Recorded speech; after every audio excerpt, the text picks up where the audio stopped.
All, I'd like to call to order tonight's meeting of the Planning Commission of February 28th, 2024. Ms. Armour, before we begin tonight's meeting, can I have you read tonight's rules of order, please? Thank you. For the benefit of the community, the town of Los Gatos asks that you follow the town's meeting guidelines while attending town meetings and treat everyone with respect and dignity. Thank you. Thank you. Let's begin then with a roll call. When I say your name, please answer here. Vice Chair Thomas? Here. Commissioner Hanson? Here. Commissioner Burnett? Here. Commissioner Janoff? Here. And Commissioner Mayer? Here. Thank you so much. Tonight we'll start with the Pledge of Allegiance, and I'll ask Commissioner Janoff to lead us in that. I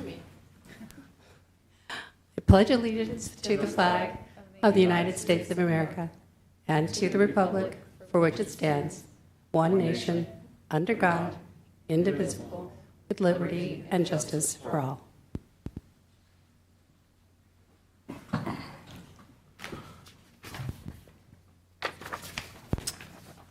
Thank you for that.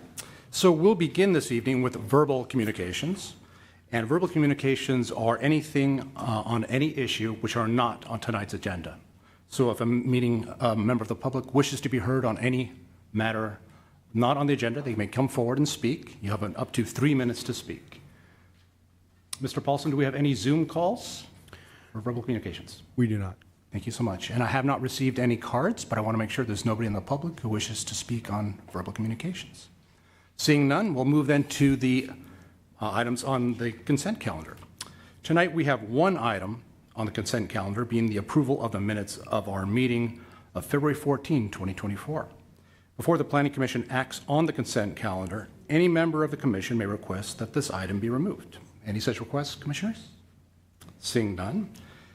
Do we have a motion to approve the consent Chair, calendar? Yeah, One second. We have a member of the public that wants to pull the minutes.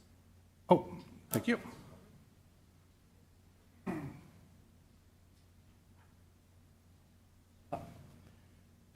And this is to do with the minutes then?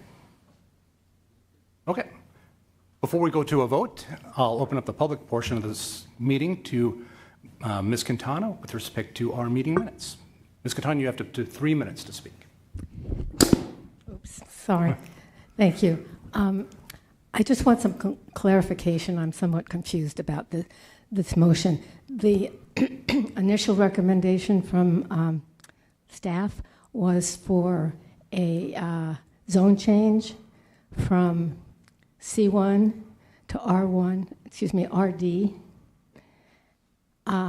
During the discussion, it broadened out, but the motion that was approved was to recommend that the zone change be to high-density residential and to change the general plan to, I believe, high-density residential. And I'm a little confused if I'm understanding it right and what the next steps are in terms of the council hearing it. Thank you so much for your comment. Can I ask staff to respond to Ms. Quintana's comments, please? Thank you, Chair. Yes, it may be that when looking at the wording of the motion as recorded in the meeting minutes, that we could clarify the language. At this time, in the draft meeting minutes, it states that the motion by Commissioner Janoff was to forward a recommendation of approval to Town Council regarding the zone change. And we could insert their language to say, as recommended by staff, and then continue as currently in the draft to say, and recommend a consideration, I would add the word consideration, of a future general plan land use designation and zoning amendments to allow high-density residential. That might provide clarity in regards to the concerns that Ms. Quintana just mentioned. Thank you for those thoughts. Ms. Quintana, before I address commissioners, does that address your concerns? Yes, it does. Okay. Fellow commissioners, any comments on? Yes, Vice Chair. Sorry. Ms. Quintana, so the way that Ms. Armour explained it, how it has two separate, there's two separate parts to the motion, you're comfortable with that, or do you think that, or are you uncomfortable with the current way that it's written? Well, let me state what I understand was just said. that the motion was to forward a recommendation to change the zoning to RD with a additional recommendation that at a future date, the council consider amending both the general plan and the zoning to be consistent with what is actually on the sites at this time. Yeah. Okay. Perfect. Thank you. Great, thank you. Chair. Yes, Commissioner Hanson. Given the questions by Ms. Quintana, I think we should forward or recommend to change the minutes to better reflect clarity about what we recommended, because I think it might have been confusing for others as well. Very good. Then I would propose we move to accept the minutes with the amendments as proposed by Ms. Armour. Do I have a second on that motion? Yes, Vice Chair. Second. Okay. Any further discussion, commissioners? No. Then let me put it to a vote. The vote is to accept the minutes of the meeting of February 14th, and thus the agenda item under the consent calendar with the changes noted by Ms. Armour. All those in favor, raise your hand, please. And the vote is unanimous. Thank you so much, and thank you, Ms. Cantano, for your comments on that. Very helpful. All right. Let's move then to the public portion of tonight's calendar. First item is number 2. Request for approval of a 1-year time extension to an existing architecture and site application, S-18-052, to construct a new single-family residence, site work requiring a grading permit, and removal of large protected trees on a vacant property zoned HR, I think it's 2.5, but PD, located at 15365 Santella Court, APN 527-09036. An EIR was certified on this property, on this project, for December 19th, 2005. Property owner Christian and Helen Olgarn, applicant Hari Shripidana. May I have a show of hands from commissioners who have visited the property? Thank you so much. And are there any disclosures on this property?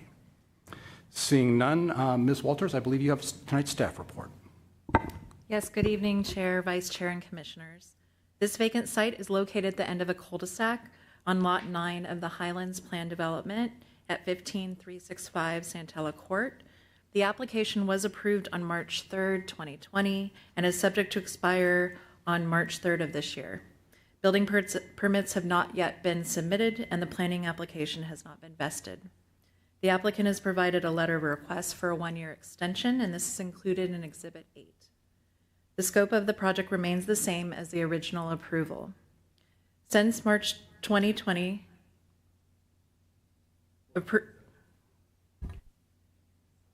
Yep, we have a bit of an echo. Let's see if we can fix that.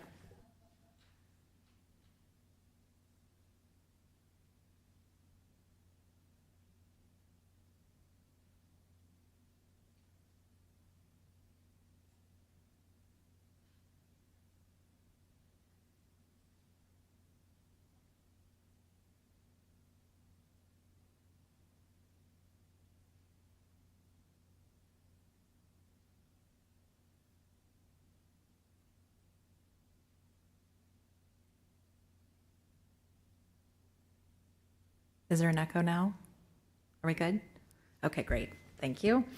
Since March 2020 approval, since the March 2020 approval of the applications, both Santa Clara County fire regulations and the town's hillside development standards and guidelines have changed. The applicant has then provided an updated visibility analysis that calculates the elevation based on the October 2020 Town Council amended definition of elevation. The updated visibility analysis found in Exhibit 12 shows that the resident would be 20% visible from the Los Gatos Almaden Road, Celinda Way viewing area. Therefore, the proposed residence would not be considered visible because visible homes are defined as 24.5% or more. Since the initial approval, the project is now subject to the PRC 4290 requirements. The applicant has an approved AMMR, I always say that wrong, from the Santa Clara County Fire Department to meet the PRC 4290 requirements for secondary access from the dead-end road. They will be utilizing an emergency vehicle access easement. This project is consistent with zoning, applicable hillside development standards and guidelines, the hillside specific plan, as well as the Highlands PD ordinance. And this project does not request any exceptions. Staff is available for any questions. Thank you. Thank you so much for that report. Commissioners, any questions for staff on this matter? Seeing none, excuse me, we'll now open the public portion of the hearing on this matter and give the applicant an opportunity to speak for up to 5 minutes. Ms. Armour, who will be speaking on behalf of the applicant? No. Good evening, sir. If you could state your name and address for the record, please. Good evening. It's an honor to present this design to you, Planning Commission. My name is Hari Sripadana. I'm the architect for this project. Oh, just let me interrupt you 1 second. I think if you could either lift the microphone or maybe perhaps it's not on. Okay. Is it better? Oh, it's all right. The gremlins are Hello? on tonight. Yeah. I just have to be more closer, Oh, I guess. Yeah. appreciate it. Thank you so much. My address is 18524 Montpelier Way, Saratoga. The project obviously is in Los Gatos hillside residential development. Going back to the project, I will be briefed tonight. It's just we are simply asking for an extension of the existing planning permit approval. And it's a beautiful home, and I'm very honored to have this opportunity to design this home on behalf of my client, Christian and Helen Olgards. And it's a sustainable home. It's got many different features, and it's built into the hillside, and it's taken a lot of sensitivities to be able to fit into this neighborhood in the context as well as the hillside residential development. As Erin pointed out, because the permit time is being expiring, it would be hard for us to continue with the project development and submit it to the building department. Unfortunately, there were some unavoidable circumstances that made the project delayed, and therefore we are now in the situation where we have to ask for a continuation of the approval.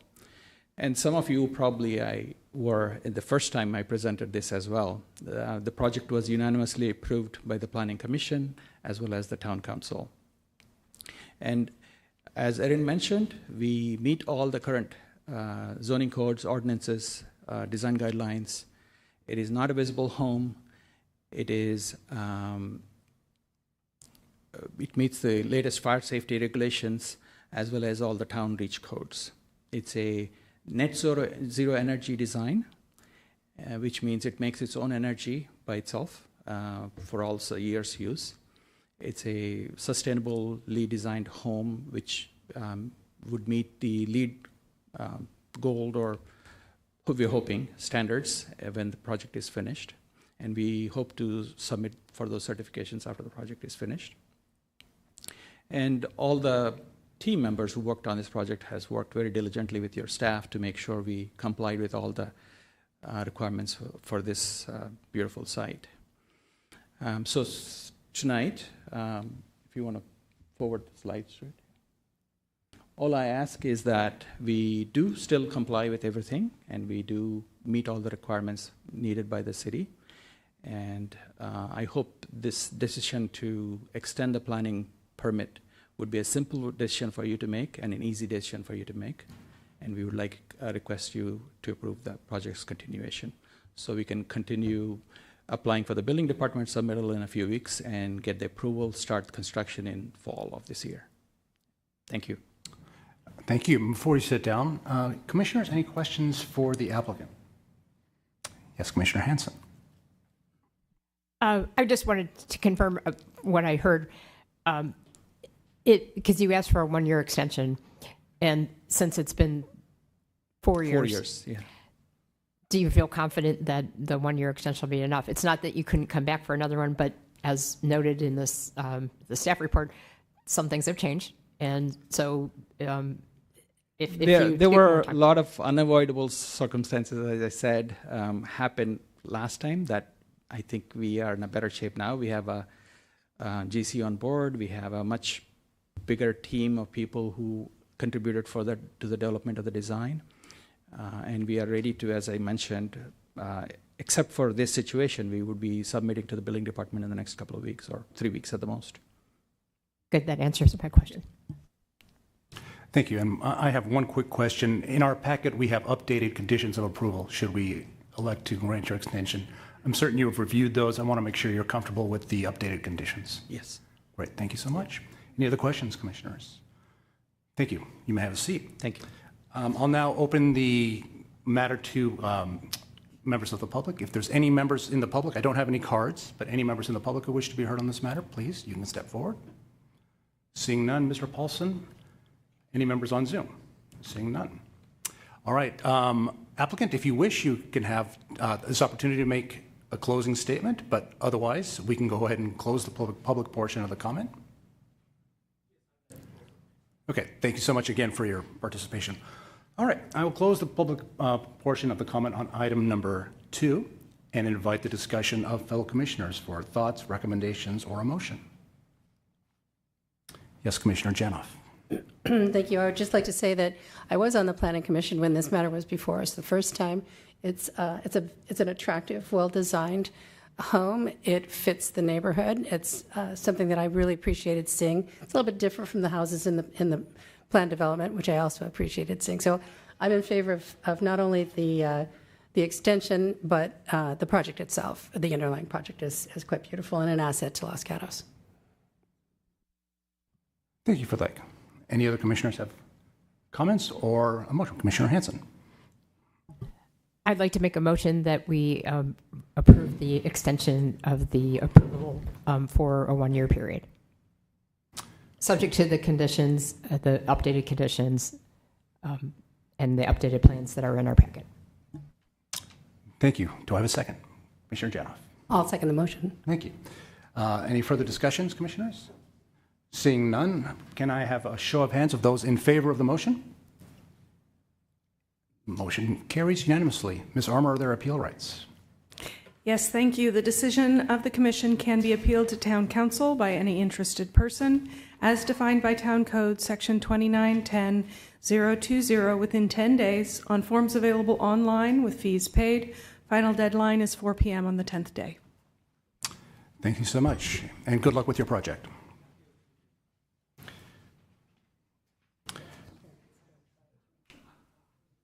Okay, we'll now move to item number 4. That is, request for approval to eliminate a housing unit from the town's housing inventory on property zoned R-1D located at 501 Monterey Avenue and 306 Andrew Street, APN 410-15-052. The project is categorically exempt from CEQA, the property owner and applicant, Katrina and Carlos Azucena, or Azucena, pardon my pronunciations. First, may I have a show of hands from commissioners who have visited the site? And thank you. Any disclosures? Seeing none. Mr. Mullen, I believe you'll be presenting our staff report this evening? Yes, thank you and good evening. The subject site is developed with an existing 3-unit multi-family residence addressed as 501 Monterey Avenue and a single-family residence addressed as 306 Andrews Street. The applicant is requesting approval to eliminate a housing unit from the town's housing inventory by combining 2 units in the multifamily residence at 501 Monterey Avenue into 1 unit. The proposed project consists of removing a wall between 2 of the units, and the unit on the third unit, on the second floor would remain. The project would not intensify the existing nonconforming use of the property, would not expand the existing nonconforming structure, and would not result in a net loss of housing units in the town as detailed in your staff report. Based on the analysis provided in the staff report, staff recommends approval of the architecture and site application subject to the recommended conditions of approval included as Exhibit 3. This concludes my presentation, and we are available for any questions. Thank you so much, Mr. Mullen. Any questions for commissioners for staff on this matter? Yes, Commissioner Hanson. My only question is, it was mentioned in the staff report that because we're getting a number of ADU applications, that offsets the loss of this housing unit. But I haven't seen us do that before that I can remember in the Planning Commission, and especially with us having a very, very large housing target from the state. And our housing element has not yet been certified, but we know that our number is valid. So I just was curious as to the logic that we would allow someone to take units away from the 2,000 that we have to build, plan for, to reduce a housing unit. Yes, thank you for that question. I think something else that's mentioned in the staff report that's pertinent is that these types of applications are extremely rare. There are 2 pending now, including this one, and in my previous 7 years, I'm not sure that we've had any.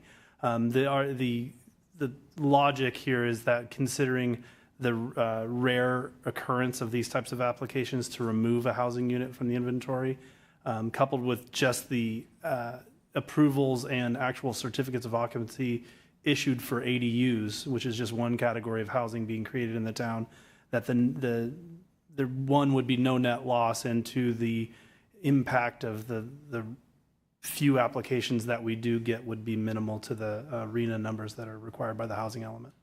Okay, thank you. Thank you so much. Any other questions for staff? Seeing none, I'd like to then open the public portion of this matter. Ms. Armour, who will be speaking on behalf of the applicant? Or if you're the applicant, you may step forward, please. Please state your name and address for the record.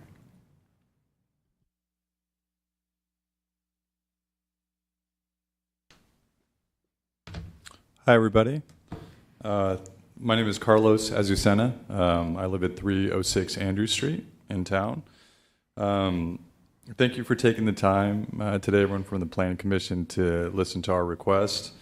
I think that we had originally come up with the idea, as Sean had mentioned, we live in the property next door, in the single-family home next to the building that we're looking to combine the units. And it had been something that we had thought about for quite some time. We've noticed that over time with kind of the really small units, this unit that we're looking to combine into the neighboring unit is 350 square feet or so. It's very small. That the nature of the tenants tend to be very transient in nature, just meaning that they come, they don't stay a long time, and then they move on. And so our hope was really to combine the units, really to make a larger space where we think that we could get potentially a family to come in, someone that would be what we consider to be more in line with the character of the neighborhood that we live in, which primarily is single-family homes, almost overwhelmingly. A lot of our neighbors are families with small children or middle-aged and older couples. And we feel that being able to combine the unit, being able to offer that to the community, I think would potentially attract a tenant that is more invested in the community, spends more time in town, frequenting the businesses, going to church together with us, that sort of thing. And while we understand that there is certainly significant concern about the loss of the unit, which we understand is clearly an issue not just in the Bay Area but throughout the state, I think from our point of view that the town probably could ideally gain more than what's being lost by losing the unit, in the sense that we could get someone into the community that is just more invested and I think will contribute overall. If you flip to the first slide, please. Basically, we believe that the building was originally constructed where the 2 units were actually one. And if you look at where the yellow circle is drawn, when you walk down the hallway, you basically run into this, what you see on the right-hand side with the photo, where it's literally just a piece of plywood that's been set there to separate the 2 units. It's not as if, though, it was framed in, which just leads us to believe that it was at some point converted to be from a 3-bedroom, 2-bath residence into what it is today. We don't know that for sure, but that's just kind of what we're, I guess, speculating, if you will. And so ultimately what we'd like to do is turn it from its configuration into a 2-bed, 1-bath with the studio into a 3-bed, 2-bath. Again, hoping to attract the type of, family and tenant that, and I think for us being, stewards of our neighborhood, we feel it just would help kind of create or add to the character that the neighborhood already has. And so that's just to give you a visual depiction. The next slide, if you want to go to it, I mean, this is kind of what we've already addressed, which was we believe that losing the unit has an infinitesimally small impact on the overall housing stock in town. And our understanding is that there's well over 1,000 units in the pipeline. It sounds like there's probably 2,000 units that need to come in.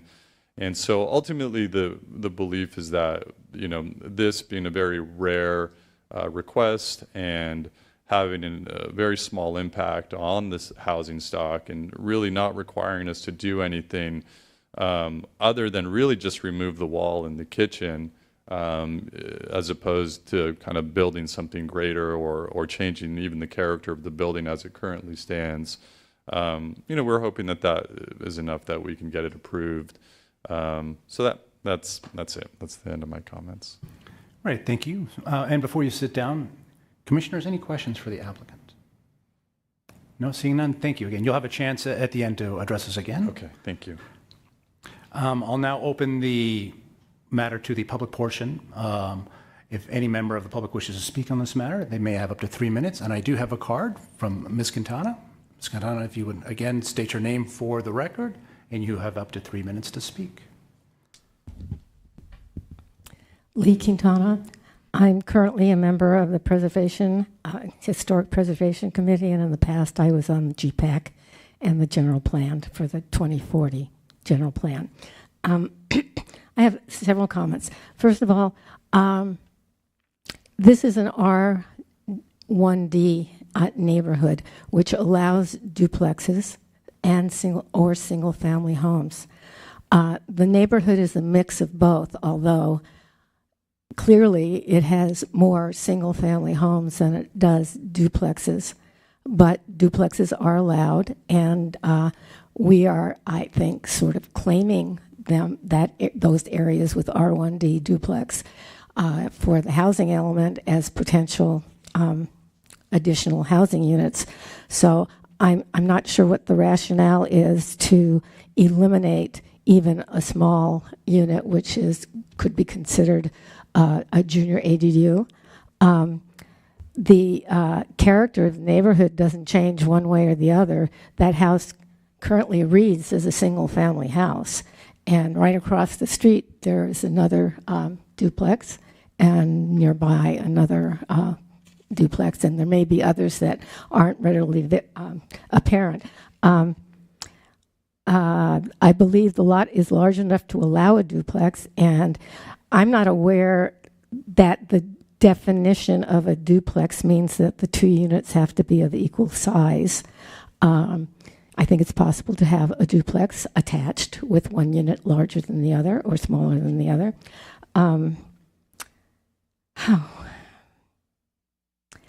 And, you know, I understand that in the future they might need to move into it, but that could be done in the future when they have that need.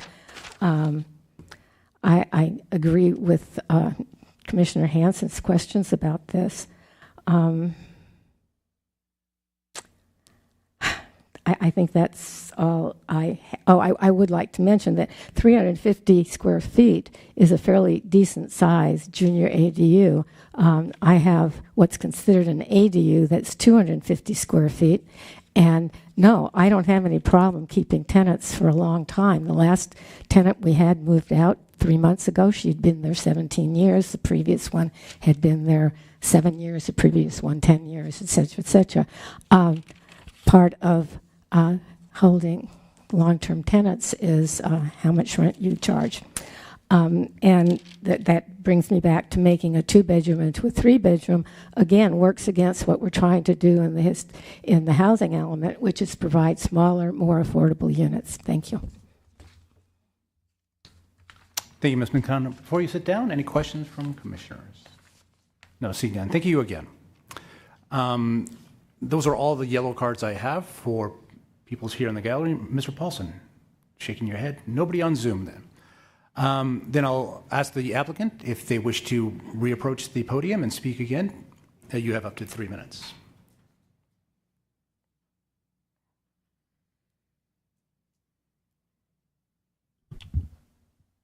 I guess the only thing I could say in response is the building's currently 3 units, so it would still be multi-unit. We wouldn't be turning a duplex into a single-family home. It would be 3 units into 2 units. So there would still be another small unit there. You know, as far as affordable housing, I think there's no question that the unit that would ultimately exist under a combination would, strangely enough, be considered it's still a very affordable housing unit, just given how exorbitant housing prices are. And the fact that there has been a fair amount of turnover actually has virtually nothing to do with the rent that we charge. We actually have always charged a below market rent for that unit. It just happens to be the nature of that type of tenancy. And I can understand what Ms. Quintana said, and we just haven't been fortunate enough to have tenants that have done that. And so I think for us, you know, she had mentioned that perhaps at one point, you know, we would like to move into it, and quite frankly, we hadn't considered that. But as an aside, and I didn't mention it because I wasn't sure that it was relevant, you know, my wife and I have elderly parents that at times the health is not great. We would like the option at some point, potentially in the not too distant future, if they do need some housing, that we can move them in close to us. So that's kind of more of an aside, but I think the long-term perspective of the unit is, again, to attract more families. Even the units that are across the street from us, which you had mentioned, which I also believe is a triplex, family with small children, kitty corner is family with small children. Most of our neighbors, you know, we like to spend time together because we have that commonality. And I've noticed that with just being invested in the community ourselves, that's really what makes the town what it is. People that really support the businesses here and stay here for a longer period of time, make a lot of connections here. And so it's just, I can understand her point of view, but I think just from our point of view, it adds to the community as opposed to taking anything away, certainly, even with just the combination of the units. So I guess that's all I have to say with that. Thank you. Thank you for those comments. Commissioners, any questions for the applicant? Oh, Mr. Representative, before you sit down? Oh, I'm sorry. Oh, Commissioner Hanson. So I had a question about the studio unit. If it were to qualify today without any modifications as a junior ADU, because it would be required to have the kitchenette, but it would also be required to have a separate entrance. So does it have a separate entrance? It does have a separate entrance. From the outside? Yeah, it does have a separate entrance. You can see the where the kitchen is, there's an opening there. That's a doorway. I see. Okay, thank you. Thank you. Any further questions? Thank you very much. Thank you. All right. I will now close the public portion of the comment of this matter and open up this matter to my fellow commissioners for their discussions, thoughts, or a motion. Commissioners.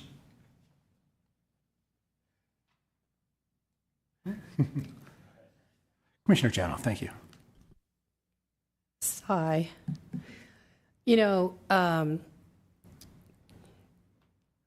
I was troubled by the staff report saying we're going to eliminate a unit, but we're not really eliminating a unit, because in the context of this one structure, we are in fact eliminating a unit. If we go down the logic path of counting all the ADUs or everything in the pipeline as an offset to changes we want to make in multi-unit dwellings, that's kind of not the direction where we really want to go as a community, and in light of the work that has been reflected in the housing element. So at the moment, I'm at a loss as to why it makes sense to eliminate a unit. We talked at length in many meetings, different committees and forum, about the desirability of having small units. How important it is for a single person to be able to have a step into the community, to be able to begin one's contribution to the community notwithstanding your circumstances where you haven't had tenants for long, it is our desire that we have individuals who will be able to afford to purchase or rent property in this community and continue to grow and thrive in it. At this moment, I am looking for discussion from my fellow commissioners, but I'm at a loss as to how I would support the request before us tonight. Thank you for those comments, Commissioners. Commissioner Hanson. I would echo what Commissioner Janoff said. Commissioner Janoff and I, by way of reference, were had sat on the Housing Element Advisory Board as well as the General Plan Committee. And when we started the process of the housing element, one of the things that we talked about was the community that we wanted to serve. And it wasn't just the residents that were already here, it was the residents who aren't here because they can't afford to live here. And so, and in order to get to this 2,000 plus units, it's actually more than that because we have to have a buffer. And now the state is also asking us to go above and beyond that to do more multifamily in single-family neighborhoods through the AFFH law. And so the only way to realistically do that without dramatically changing our town is to have smaller units. And in our research during this process, 500 square feet is fine for a single person in their 20s, or even smaller. So I too am troubled by this notion of giving up a unit, and even if the 3-bedroom unit was more affordable, it couldn't ever be as affordable as the studio unit or the 2-bedroom unit. So I am troubled by this, and I'm not sure if it makes sense for the town. Thank you, Commissioner Thomas. I also have been on the Housing Element Advisory Board and General Plan Committee, and so I also want to echo my fellow commissioners' comments so far. Eliminating any housing. One of the first, we had to eliminate a place a long time ago when I was first on the Planning Commission, and it was no one was even living there, and it was a very contentious meeting. And just because eliminating any smaller housing in town is something that is really difficult to do right now. And I would just like to add that as a almost lifelong resident of town, when I first tried, after I lived abroad and I tried to move back to Los Gatos, I tried to find a small studio to rent, and they were very, very limited, and I could barely afford to live here. And I lived in a not legal ADU converted garage because that's all I could afford. And there just wasn't a lot of availability. And it makes me sad that there's a misconception out there that people that live in these types of units don't contribute to the community. As a person that is a teacher and has lived here my entire life.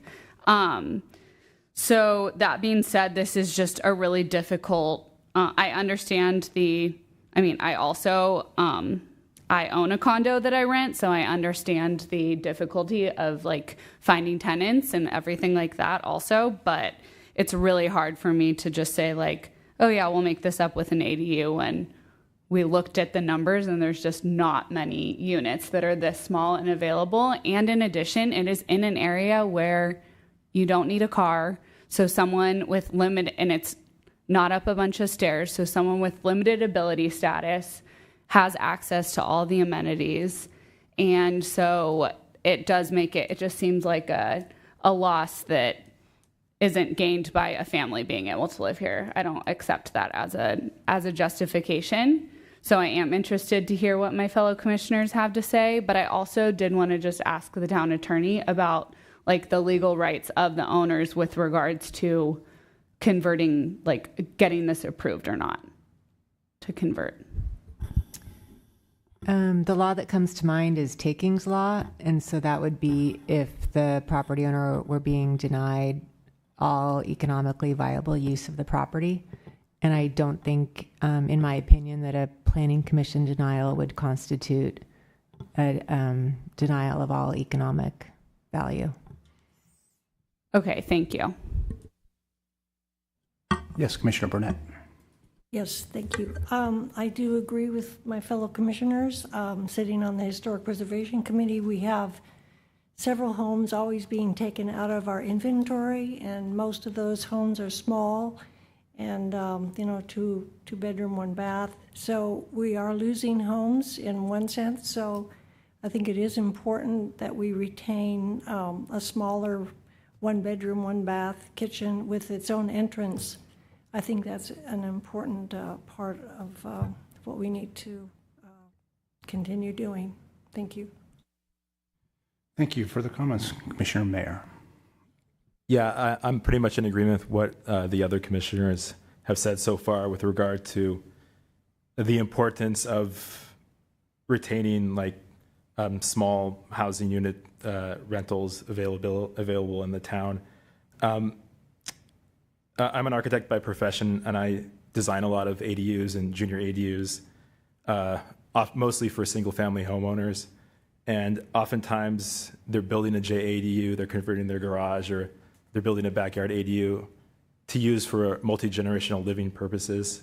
Having aging grandparents, aging parents move in with them, or a kid returning from college.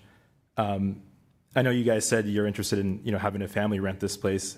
What I'm thinking is, there might be multi-generational families that could use a space like this. That one generation could be using the larger part, and either an aging parent or son or daughter returning from college could use the smaller unit as sort of just a way to get their bearings and then move up in the housing stock. So yeah, it is a tough subject. I just don't feel comfortable at this point in time with taking a unit off. Thank you. My sense is there's a consensus among my commissioners. Do I have a commissioner willing to make a motion? Vice Chair. I move to deny the request for, sorry, let me get to my notes. Remove to deny the requested approval to eliminate a housing unit from the town's housing inventory on property zoned R-1D, APN 410-15052.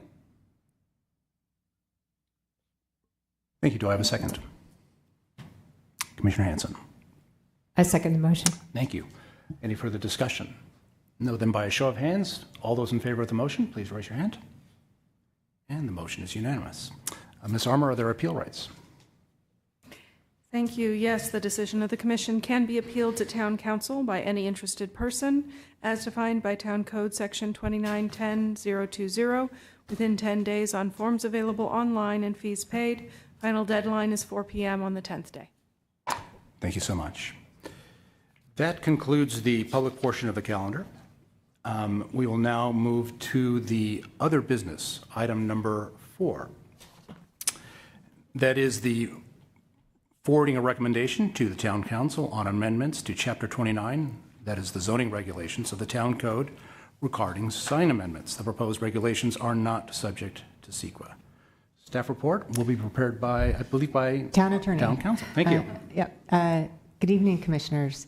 This item follows on a Town Council study session that was held last fall regarding the town sign ordinance.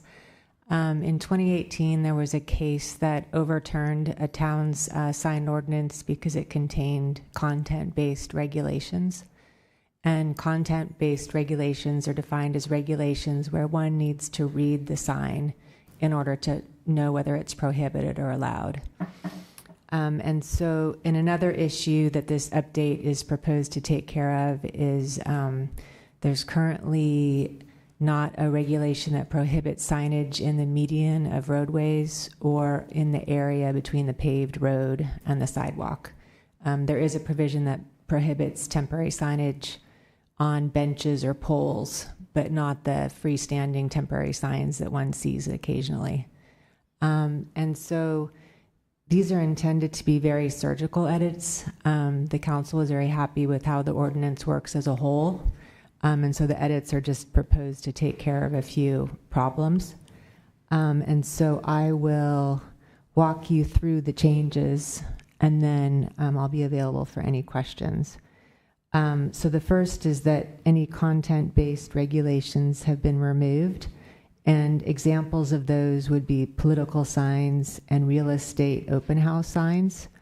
Instead, those signs are being regulated under the broad category of temporary signs.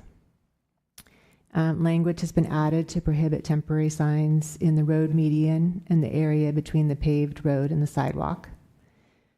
In preparing for this meeting, I noticed that there is no provision for temporary signage on private property other than window signs. The town currently does allow window signs that cover only 25% of a house's window area. So the commission may want to consider what regulations would make sense for other types of temporary signs on private property. And then prior to this meeting, the town did place an ad in the newspaper and conduct social media outreach.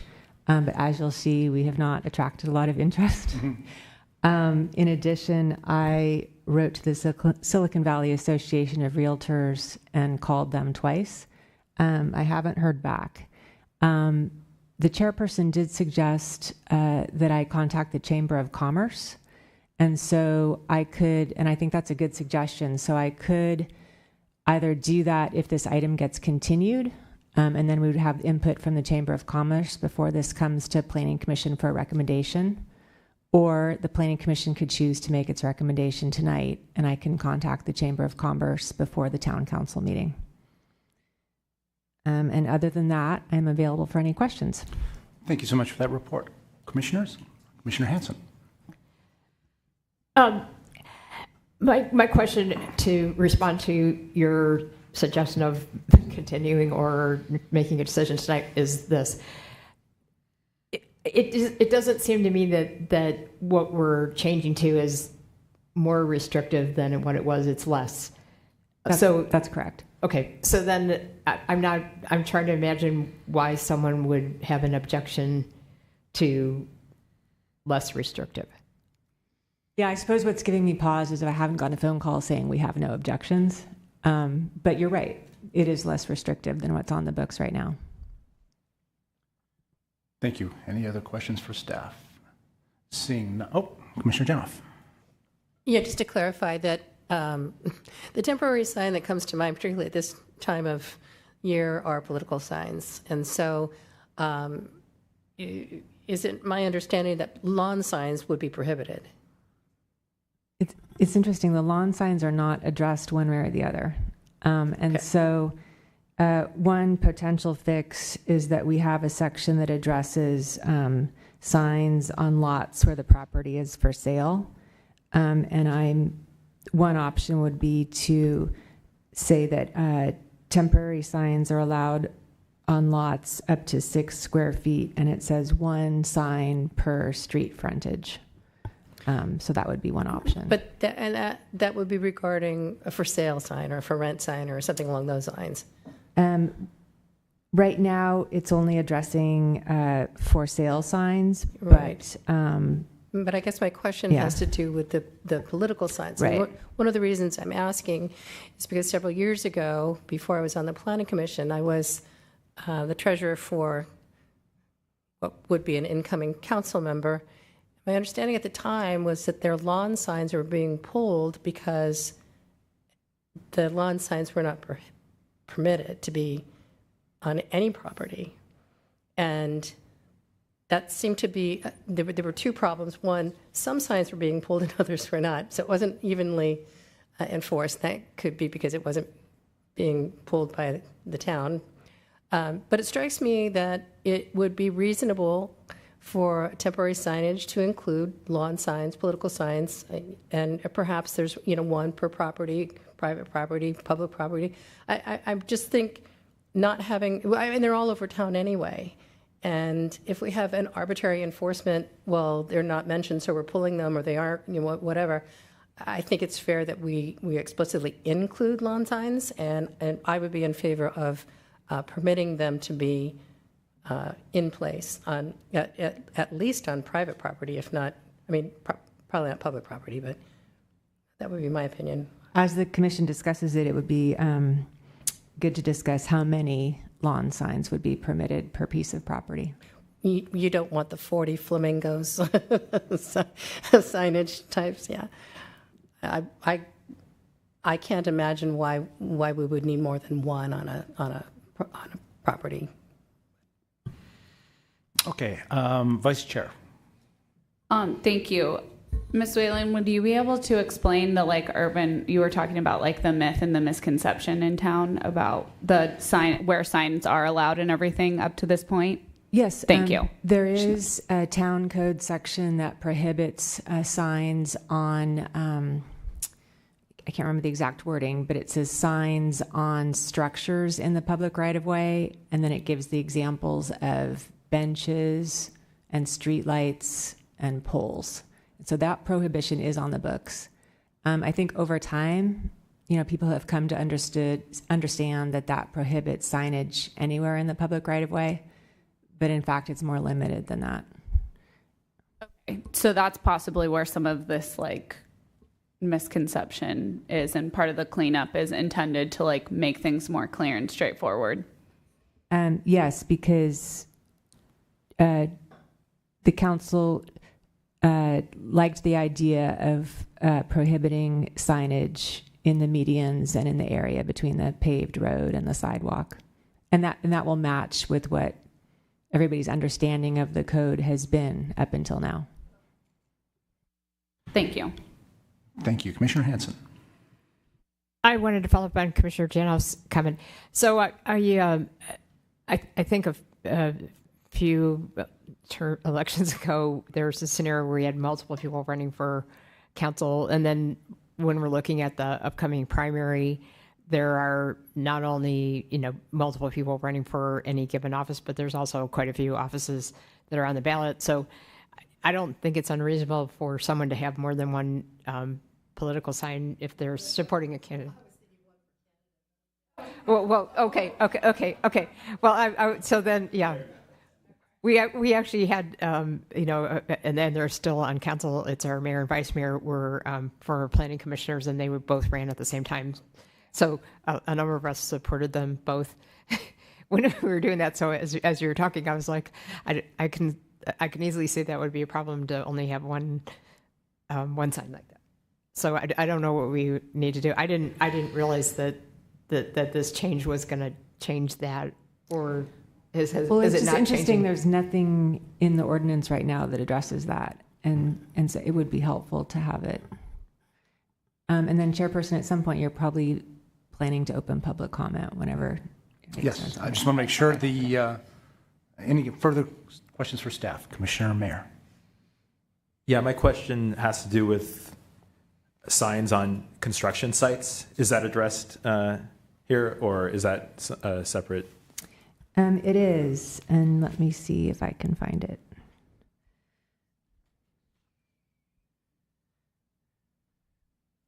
I'd imagine it'd be considered a temporary sign because construction site signs are temporary. But yeah, oftentimes it would be longer than 90 days. 90 days, yeah. And so we do have a section that addresses, it used to be called subdivision signs. I'm just going to give an example of, for instance, if I'm working on a house remodel, a home remodel, for instance, oftentimes the architect and the general contractor will have their signs in the front of the construction site for two reasons. One, obviously, is for marketing purposes for the business, but the other is so neighbors can also, contact the architect or the contractor if there are any issues. Oftentimes, too, there might be other subcontractors or design professionals like landscape architects or people who do roofing or foundation work also. So oftentimes it's more than just one sign there. Yeah. So the planning manager just found it for me. So it's in section 2910-1205, and it provides it says construction signs, one non-illuminated sign on a zoning plot of not more than 32 square feet in total area during the time of construction or remodeling of the property. No construction sign shall be erected prior to the issuance of a building permit, and each shall be removed as soon as a certificate of use and occupancy is issued. Yeah, I see. I take issue with that a bit, just because, as I mentioned, there's often multiple parties involved in a construction project that might want to have their sign up. Well, the commission could certainly recommend more than one sign or adjust the allowable square footage. The square footage seems reasonable, but the just limited to one sign is what I take issue with.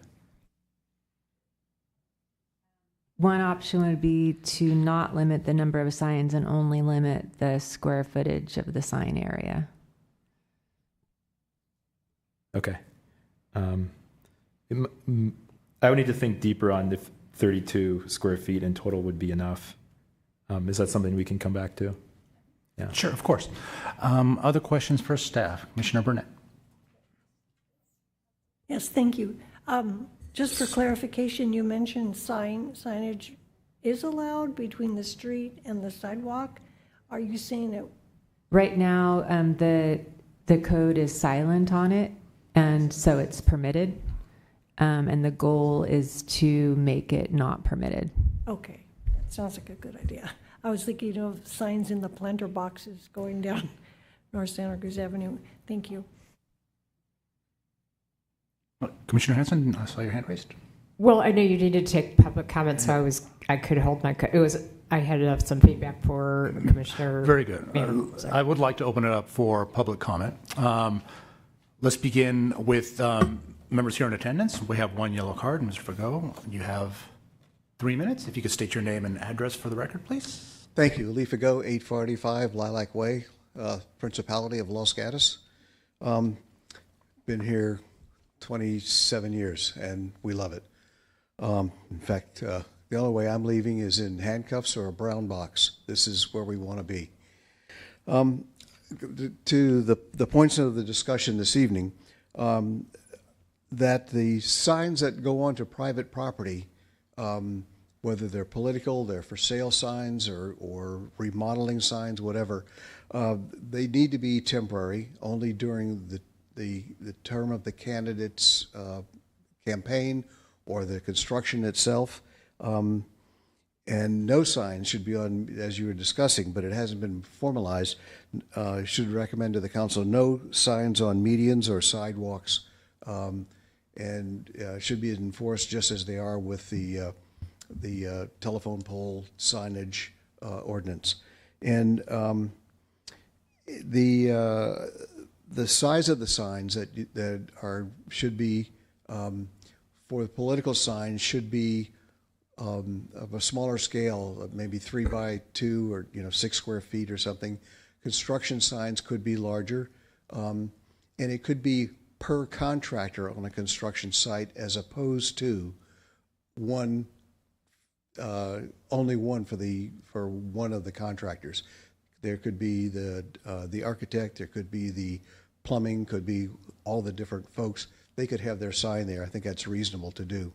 But they should be of a reasonable size as well, and I'll let you decide what size that should be.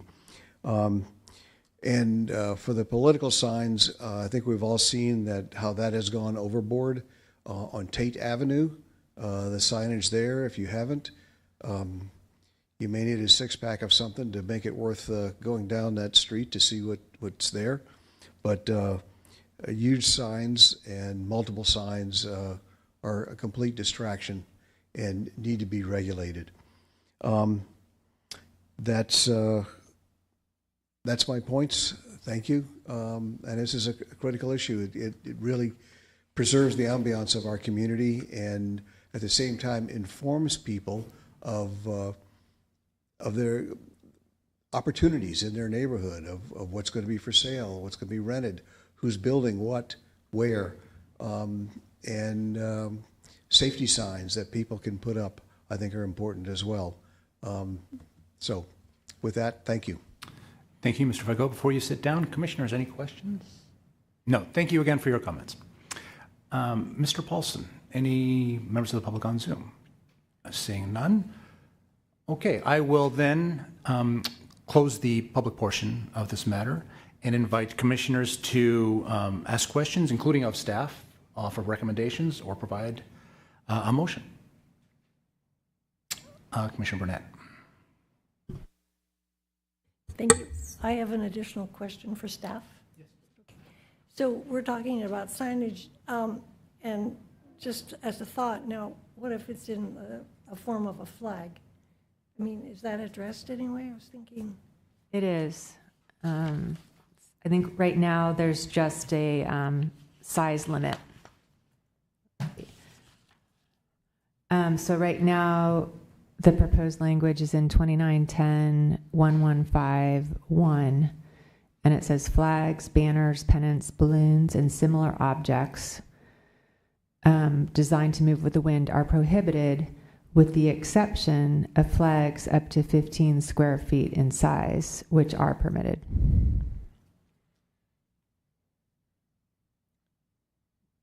Thank you. Does that answer your question? Thank you. Commissioner Hanson. I was just thinking about the point that Commissioner Mayer brought up, and I wondered if instead of limiting it to square footage, because that's not relative to the size of the property, that maybe a percentage might be a better idea. But I also agree with Mr. Fago's comment that the size of the signs should be limited to something reasonable. I mean, you don't want 10-foot by 10-foot sign. So that was just a thought, but maybe eliminate it to a certain amount of percentage of the square footage of the property. Thank you for those comments.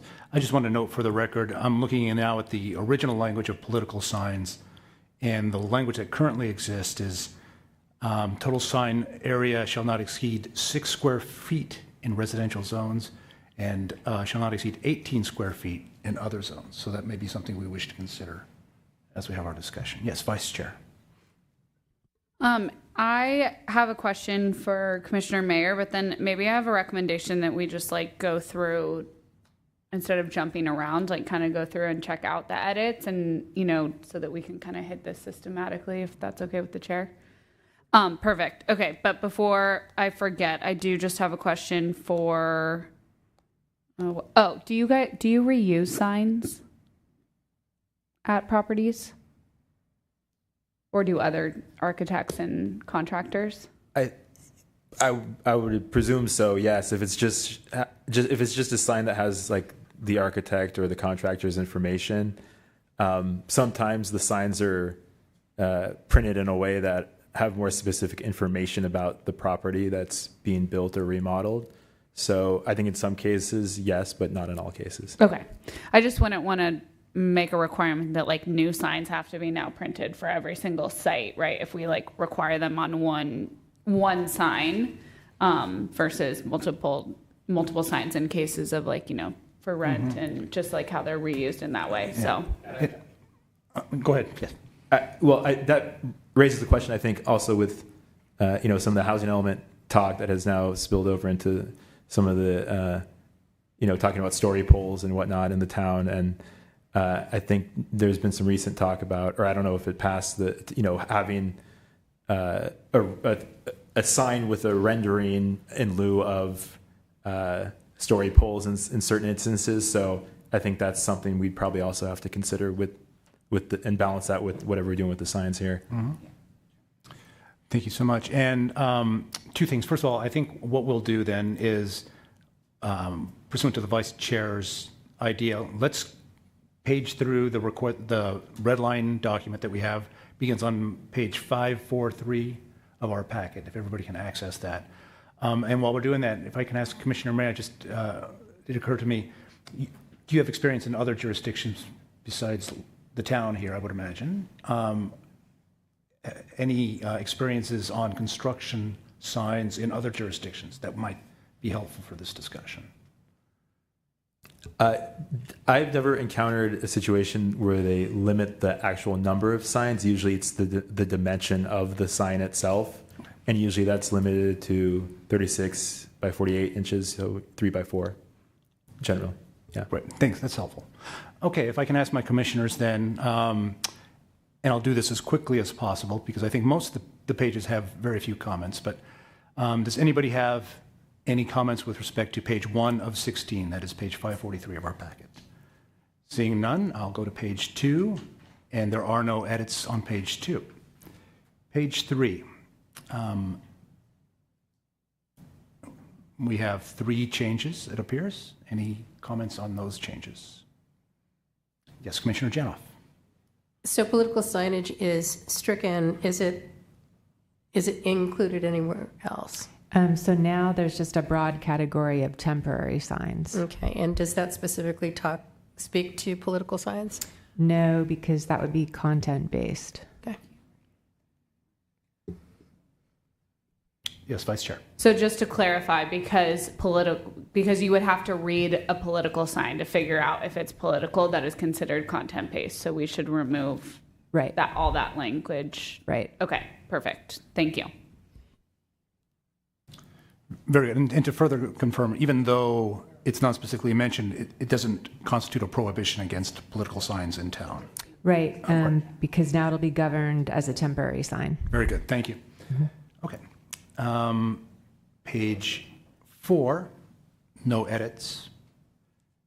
And I apologize to Mr. Fago. You don't have the benefit of seeing this document, so yes. Would you like one? Yes. If you approach. Oh, Vice Chair. I did have a question or comment because it does say a temporary sign is usually constructed of cloth, blah, blah, blah, blah. And then it says fewer than 90 days. But I know that sometimes some of these, but like in the next section where it discusses length of display for temporary signs, it says if the signage pertains to a specific event within 10 days after the event, which the sign pertains. So should that be included in the other definition also? Just so we're all on the same page. What section are you referring to? I'm in section 2910.110 under exceptions 5 for temporary signs, or is this like... So there's the definition of temporary signs at the bottom of page 3 of 16. Yeah. And then there is also then discussion of details that apply to temporary signs that is at the bottom of page 5 of 16. Yes. And so on page 3, it just says with, 90 days, but then on page 5, it says, or within 10 days after the event. I think that's a good comment. I think one fix for that would be to say fewer than 90 days or the time limit specified elsewhere in the sign ordinance. Okay, just to make sure that it's all like the same everywhere so there's no confusion, I would recommend that we clarify that. Very good. Commissioner Hanson. I thought the same thing on the time because their temporary might be much longer than 90 days for certain things. Construction, for example, there's not a lot of big construction projects that get done in 3 months. So as long as we're not implying that all temporary signs would be restricted that way, so maybe adding that language makes a lot of sense. All right, then, Commissioners, are we satisfied with the proposed change on page 3? All right, proceeding then to page 4. Again, no changes. Page 5. Yes, Commissioner Janoff. Yeah, I guess I'm still stuck on the lawn signs, and I'm at section 2910.1105, the exceptions. B, on lot or building. So that would imply to me that a lawn sign would be permitted. Yeah, it's interesting. This is an edit to a section that used to be talking about signs that were advertising the sale, lease, or rental of a building. and it was modified to make it non-content based. But I do think that that section could be revised to incorporate lawn signs, or another subsection could be added that was specific to lawn signs, which might be clearer. I'm okay either way, Mm-hmm. but I can imagine, in my mind's eye, I'm seeing a lot of different kinds of lawn signs that may or may not be political. LGEF, for instance, is a sign you see commonly, or my student graduated from, wherever this year. So you see these kind of pride signs, which are nice to see. So I would say if it's understood that this would include lawn signs, I would say leave the language as is. However, I think there's been enough confusion over time with lawn signs that it might make sense to include a separate section regarding those. And I would also, maybe it's just me, but the sizes of the signage that you're allowing for seems huge. I mean, I can't imagine an 18 square foot lawn sign. So I think, a lawn sign, I mean, typically those are 18 inches by 24 or something on those. Smaller than 3 square feet, probably. Yeah, it's the reason that's so big is this is an attempt to make the for sale signs not content based. And so there's the last sentence says this exception is only available when all or part of the premises is actually available for sale or lease. Okay, well then this wouldn't be the place for the lawn sign. So I think that argues in favor of a separate subsection for lawn signs. Agreed. Okay. I would agree. Vice Chair. I also think that, it might be just helpful to add in the definitions at the beginning, because hopefully this is what people in the public will read, is in the, examples of temporary signs, as long as they're not content-based, but temporary signs, I don't want to put us in a space where it's not valid because it is content-based, but it's, you know what I mean? What we're really saying is temporary signage, for example, lawn signs of any sort, whether they're political or not, for sale, for rent, birthdays, things like that, I don't know if just clarifying that would make the rest of the document less confusing, but that would maybe be a good way to further that. Good. Yes, Commissioner Hanson. I had an issue, I'm on page 5, where it says a length of display. I know we sort of talked about this, but I wasn't sure if the resolution changed this as well as the definition before that we looked at. But it says after 90 days, or if the signage pertains to a specific event. But there could be reasons that aren't event-based that could take it longer than 90 days, as we were discussing with construction projects. So I would prefer to take that out, the specific event, and just say they're liable to remove such signs within 10 days after whatever the purpose of the sign was for when it ends. Good. Very good. And then we discussed yesterday, but just so my fellow commissioners have the ability to comment on it, I had suggested that in that same section we remove the word liable. To me, that connotes a wrongdoing, and I suggested changing it to responsible for. So each party shall be jointly and separately responsible for removing such signs. And so unless commissioners have objections, we'll recommend these changes on page 5. Very good.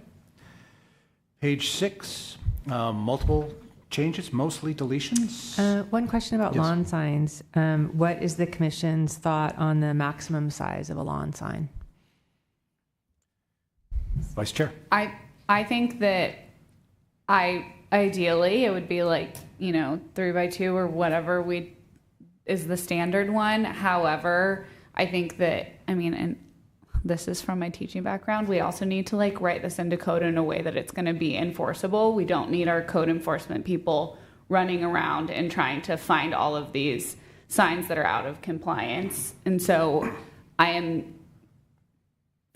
feel like we should perhaps just keep it what it is for the issue, like for how it's written right now, intended on the larger side for the for sale stuff, because it's like 6 square feet, and then go ahead and make a further edit down the road if that is something. I mean, that's because that's not what. Oh, I think it says. Oh, okay, I think it says 6 square feet in there right now. But I think that it would, because it does say in residential zones, 6 square feet in the area of the sign is a residential zone. That's correct. Right, okay. So anyway, I think that it's just, we should keep it bigger so that our code enforcement people can like actually enforce the code that's on the books instead of having it be that. But I'm happy, Ms. Armour, if you want to chime in with a recommendation of that. What I would say is that we would welcome your recommendation, and if there are things that you'd like us to look into between now and when this goes to Town Council for consideration, we'd be happy to provide them additional information. Or you may continue to another meeting for further discussion if that's needed. Thank you. Commissioner Janoff. Okay. I was going to suggest standard, but the standard is different in the eyes of the beholder. So, am I confused, but are lawn signs including the little metal bracket things that are, for political as well as the for sale signs? Are those all under the umbrella of lawn signs? They're all under the temporary signs. If we're talking about adding a section on lawn signs, I'm asking what's included in lawn signs. So lawn signs would include, like, sometimes you'll see the landscaping signs or the Christmas tree light signs that come up seasonally. So those. But we're not talking about the for sale signs. No, because those are captured under B. Okay, great. So I think we could definitely propose a size on lawn signs that would be. I'm eyeballing this. I mean, I think the standard lawn sign is 18 by 24, which is something less than. So the 1, 2, 3, 4 square feet. Maybe the lawn signs or the Christmas tree lights are slightly larger, I don't know, but it would be small, something on the order of under 6 square feet. But I certainly wouldn't think we need to go higher than that. What are you doing? Vice Chair. So the question is, do we want to do like a total square footage, or do you want to, or do you feel like per sign? Per sign. You think that we should limit the size of each sign? I think that we should limit the size of lawn sign, temporary signs.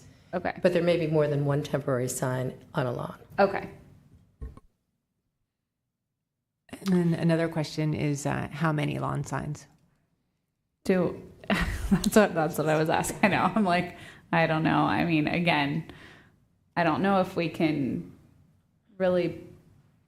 That's why I was thinking, like, maybe if you do a total, I don't know. I don't really have an opinion. I don't think that it's necessary to limit the total number of signs at this time personally, but if that's something that, like, you are looking for a recommendation on, then we can discuss. That can be the recommendation. Sure. My sense, and I'll disagree with the Vice Chair, I could see a situation where we have small signs and a yard is littered with 15 or 20, and it obviates everything we're trying to accomplish here. If we're trying to, as Mr. Fagot said, preserve kind of the aesthetic of town, and we've done it by making small signs, but if you have 20 signs on the lot, that would be a problem. So I would say either limit the overall square footage that we can have on any lot, or limit the number of signage. Yes, Vice Chair. I hear that and I understand. However, I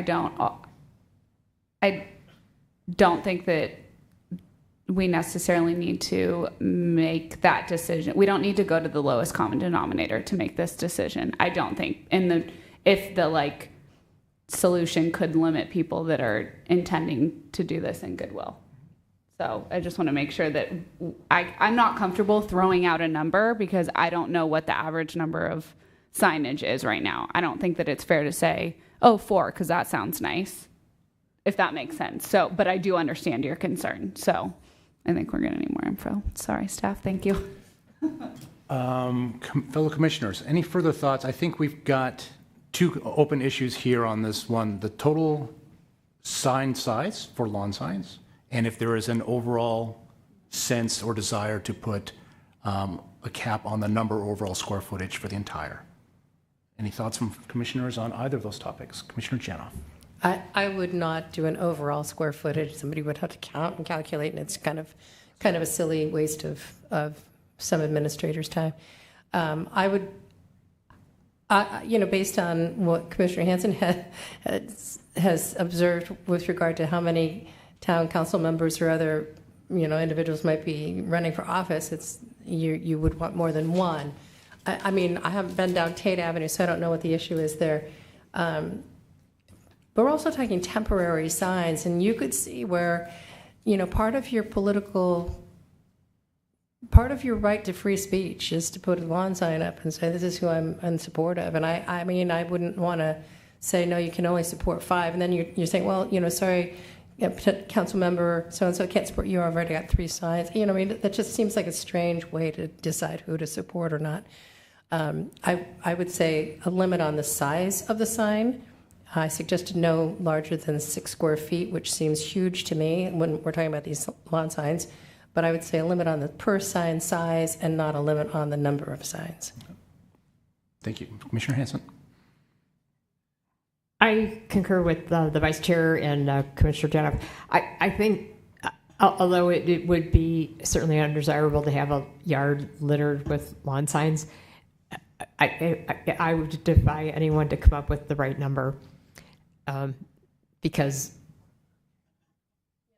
one per candidate or one per issue. So we had a comment came from this gallery. So I think one per candidate could work, but to limit the total numbers or the total square footage, I think it would be really hard to come up with whatever that number was, and then someone would be like, well, what about this? Because you're going to have corner cases. So I think one per candidate would be okay. Okay. My recommendation would be then to go with the no limit, because I think one per candidate is getting into Content-based. That's a good point. Okay. All right. It seems the consensus then is sign, an overall, a limit on the sign of the size of the sign, but not on the overall number of signs or square footage. I'll just forward that recommendation to council. One, if I can ask one wrinkle, we're talking about temporary sign. Is there anything that prohibits somebody from putting up a sign for 90 days, taking it down for 1 day, and putting it back up and starting the 90-day clock again? There's not. Should there be? And that's a question for my commissioners. Yes. Vice Chair. I think that if we're limiting the size and, well, I mean, maybe there should be, but how would we even say you're not allowed to do that? I'm not sure. I mean, I don't know how we would even write that in, but maybe that's something for the lawyers in the building. I mean, one way to do it would be to say, one 90-day sign per quarter or per year. Commissioner Janoff? In my previous work in business, we never wanted to solve a non-problem with a whole lot of extra language. Okay. And if we don't really have this as a problem, interesting question though it might be, Chair.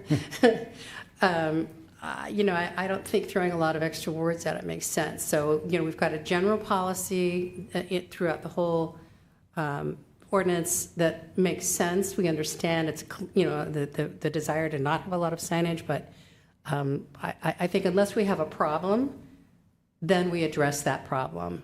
And we don't put a blanket limit just in case. Okay. Point taken. Any further comments then, commissioners, on either of the issues or many issues we've been discussing on this page? Okay, let's then proceed to page 6. Again, various comments, most of it striking out to deal with the revision to deal with non-content-based messaging. Any changes on page 6? Vice Chair. I don't have a recommended change, but for the window signs, it does say window signs not exceeding 25% of the window area. Is that is that like interpreted as the window or the total window area for the whole structure? And then I would interpret it as the area of each individual window. okay. And then I had that highlighted because you wanted advice, I think, on that for clarification for something. It was you mentioned it.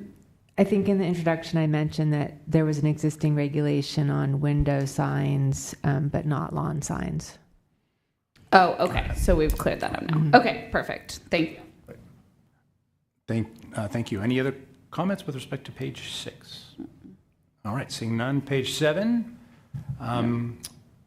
we're dealing with banners, pennants. Vice Chair. Yeah, I am not really sure if a banner, I feel like when I interpret a banner, I think that it is like basically a big sign. And I know that we can't get into like, I mean, I don't know if there is a legal definition of it or something. Okay, Ms. Armour is going to answer this. Thank you, Vice Chair. I thought I might be able to provide some clarification on this one. The key bit, I would say, in this descriptive, this type of sign is designed to move with the wind. So this really is getting at those signs where you got the big red guy has, air flowing and he's moving around, or something that's moving in the wind, spinning to get your attention. That was the type of sign that was, and signage that was tried to be prohibited through this one. Okay, so if I put like a banner, I have like a covered porch. If I put a sign up hanging on my covered porch and it's like, I'm like, oh, it moves with the wind. Like, is that kind of a roundabout way of cheating the system or not? So it would be limited to 15 square feet. But I could put that size. up. Okay. So I don't know if we should take out banners just because I feel like banners often have like words and language and other things on them. And I do feel like banners are different than flags, balloons, and pennants, similar objects. But I don't know how other people feel about it. Commissioner Hanson. I was keying on what Ms. Armour said, which was moving with the wind, because I don't think most banners are designed to move with the wind. I think they're designed to hang up somewhere. So I think as long as you focus on those words, I think it's covered. I don't think it's prohibiting what you're worried about. Maybe our town attorney could comment on that. I would just say... I'm thinking if it is intended to cover things that move the wind and banners don't move with the wind, I do think it would be clearer to remove it. I think this is an old remnant from car dealerships, frankly. This hasn't been changed for 100 years. So I think that's probably what this section was getting at, is making sure, to Miss Armour's point, it used to be the big blow-up gorilla and the, pennants flying off the antennas and off rope flags. So, but, whichever way the commission would like to go, that's my assumption. Very good. Then, Commissioner Janoff. Just a question about balloons. It's my grandson's birthday party. Can I put up a balloon on the mailbox so that everybody knows where the house is? Okay. I'm just want to make it for 90 days. Okay. Super. I mean, I think, to your point, I think that does argue in favor. I guess the answer would be, does the balloon move with the wind or not? And if it does, as written, it's prohibited. So one option would be to recommend that be removed. I sure would hate to discourage people from putting a balloon up if, the new baby is being celebrated or a birthday. It just seems a little sad for us to say, no, you can't have a balloon. I think what you're talking about, perhaps to Director Paulson's comments, are the balloon arches and the big balloon structures. That's maybe I would sure like to strike balloons from this, though. Vice Chair. Oh, Ms. Armour. Thank you. Just a suggestion to assist in that. might be to specify that this is for commercial properties rather than residential. Yes, Commissioner Hanson. I think that's a good suggestion, but I did want to comment on what Commissioner Gatos said. When during the pandemic, my youngest son graduated from high school, and because there was no high school graduation because of the pandemic, we commissioned a balloon arch, and we actually did our own graduation at home and had him walk through the arch. And we took it down as soon as we were done, likely the next day or so. I don't think that's problematic. And it was on our own property, so it was kind of a nice thing and a lot of people in our neighborhood commented on it. So as long as we're going to say commercial, then it should be fine. Very good. Commissioner Mayor. At first, when you mentioned commercial, I was like, okay, yeah, that makes sense. But then I also thought of some scenarios where, not necessarily a car dealership, but say there's a new shop opening downtown and they're having a grand opening. Oftentimes they might have balloons out in front of the store. I mean, that might just be for the day that they're doing the grand opening. I wouldn't want to restrict something like that. Thank you, Vice Chair. Dare I say that we don't need this anymore since we don't have car dealerships in town? Mainly, I think that this was the issue probably on the boulevard when this was written or last updated, and I'm not sure that we really need this restriction right now, because I do think that it's important that we want new businesses to come and open and be able to advertise, I think temporarily, that they're opening or have moved locations and etc. So I don't know what other commissioners think. I'm interested to hear that. Commissioners, are you comfortable removing I'll call it the inflatable move with the wind objects from this listing? Commissioner Janoff. I'm comfortable removing it unless persons with longer history with a town than mine have a reason why it shouldn't be. So I think we could recommend it being removed to council. And then if, their long memories indicate, reasons why it should be included, but I would say that the recommendation could include all the good reasons we've talked about for having at least balloons. So. Vice Chair. Or we could just say that it is considered temporary sign, it falls under temporary signage, and then it can only be temporary and has to be removed within the 90 days or the 10 days after the event. I think that would be probably the safer thing to do, is that these types of things are just a type of temporary, what we consider temporary signage. So for town attorney, if we were to remove subsection 1, would these things still be, could we define temporary signage to incorporate these materials so they would be prohibited for overly long periods? Yes. And so by removing 1, that type of signage would no longer be prohibited. I would probably want to add a subsection in the temporary sign section that talked about this. Commissioners, does that sound appropriate for? Yeah. Okay, very good. Any other thoughts or changes on page 7? Okay. Seeing none, page 8.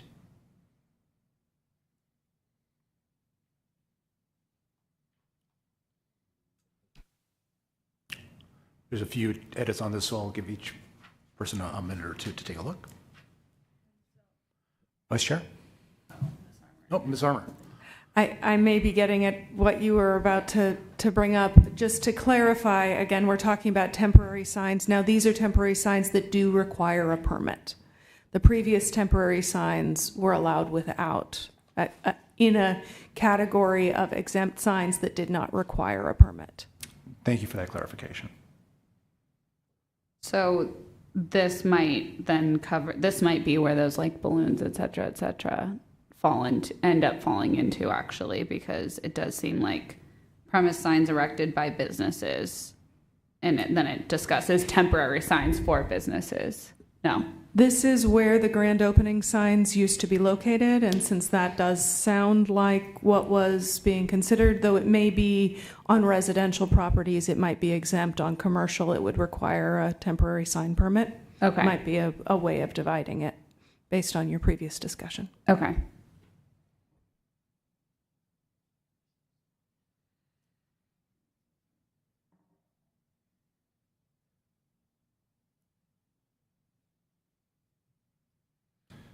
Okay, commissioners? Oh, Vice Chair.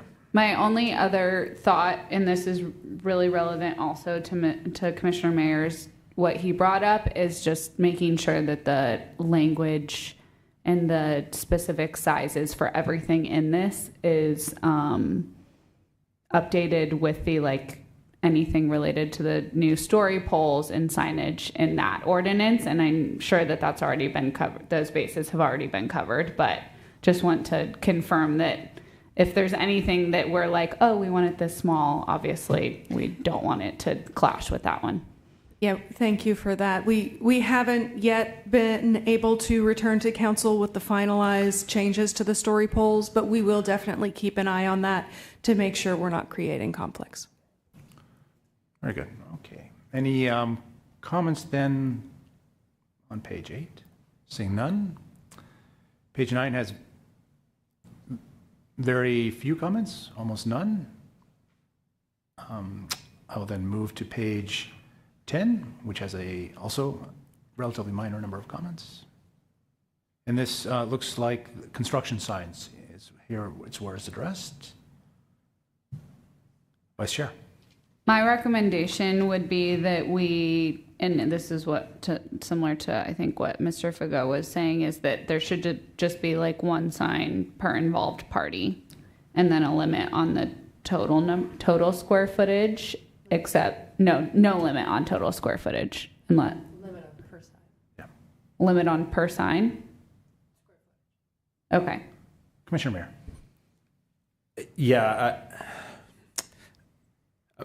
Personally, I'm not comfortable with recommending a maximum size of signage. 'Cause I think maybe we could, or maybe we're splitting hairs too much here, but it really depends on for construction signage, it really depends on the scale of the project. So if you're having a mixed use multi-story building, the signs for the architect and the general contractor and other parties involved are generally going to be bigger because they're going to be in proportion to the size of the development. Versus if it's a single family home, obviously those signs are smaller in proportion to the scale of the project. So for me, I'd like staff or someone else to do maybe some more research. I mean, we can make a recommendation to the town council right now, but I don't feel comfortable throwing out a number, a maximum size. I do think having more than one, at least each party involved being able to have their own sign is fair, but what the maximum size is, I don't have a number in mind at this point. Thank you, Vice Chair. I also think that this is one of those things that's businesses can limit.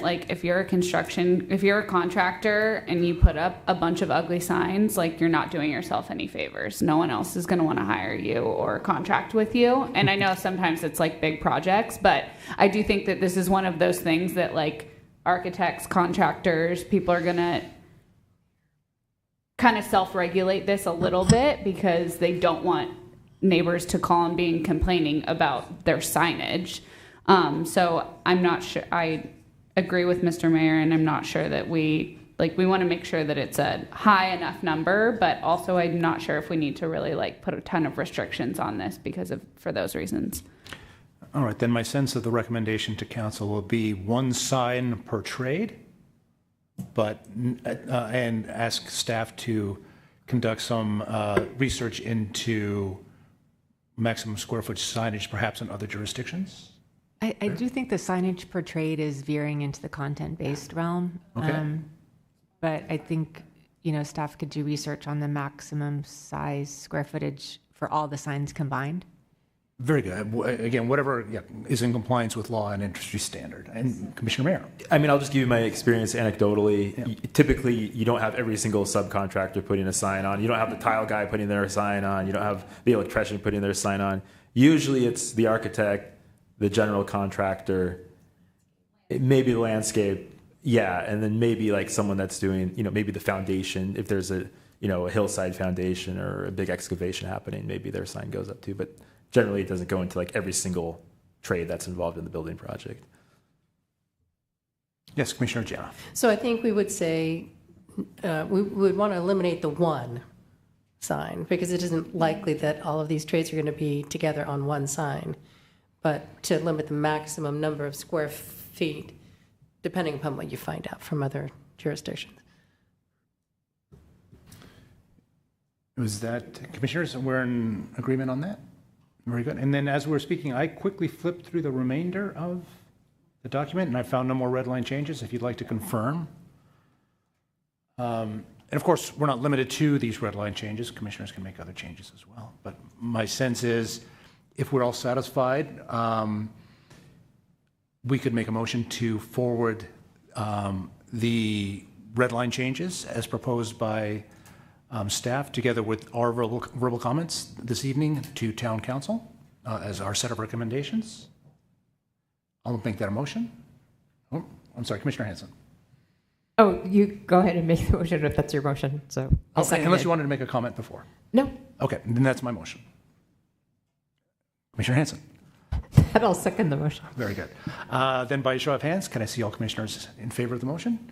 And the motion passes unanimously. And because this is a recommendation, I assume there are no appeal rights. That is correct. And I just want to come from staff. First of all, thank you. I know had you chasing tail a little bit here. Is everything satisfactory from your Yes, side? thank you very much for your Thank you again discussion. for all your hard work on this topic. And Ms. Fugua, thank you for your thoughts and comments as well.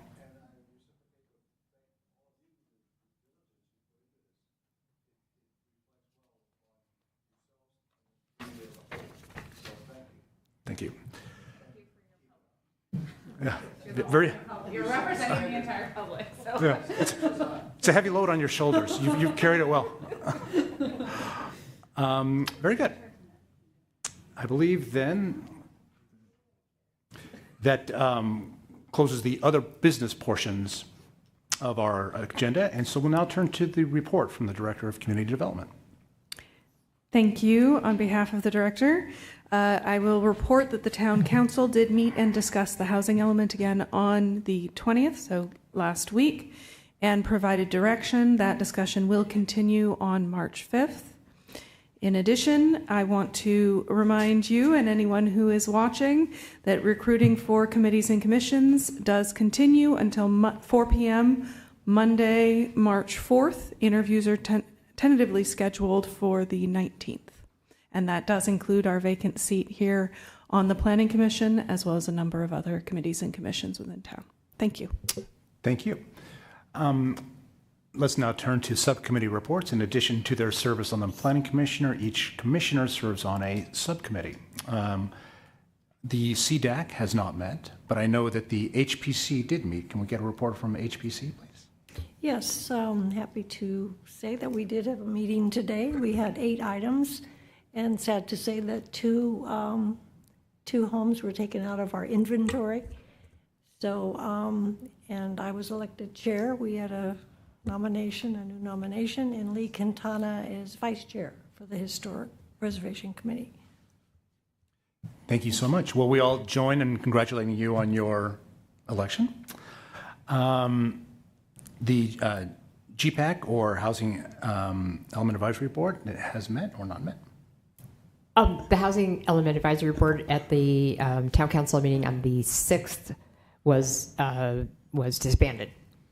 As the Vice Mayor's motion in December to start a new process where everything goes through Council, the last meeting was held on the 18th of January by the Housing Element Advisory Board. And at that meeting, it was unclear about what role we would have, given that Council was wanting everything to go through them. So a motion was made by Councilmember Risto to disband to end the Housing Element Advisory Board. Thank you very much. Any other committee reports?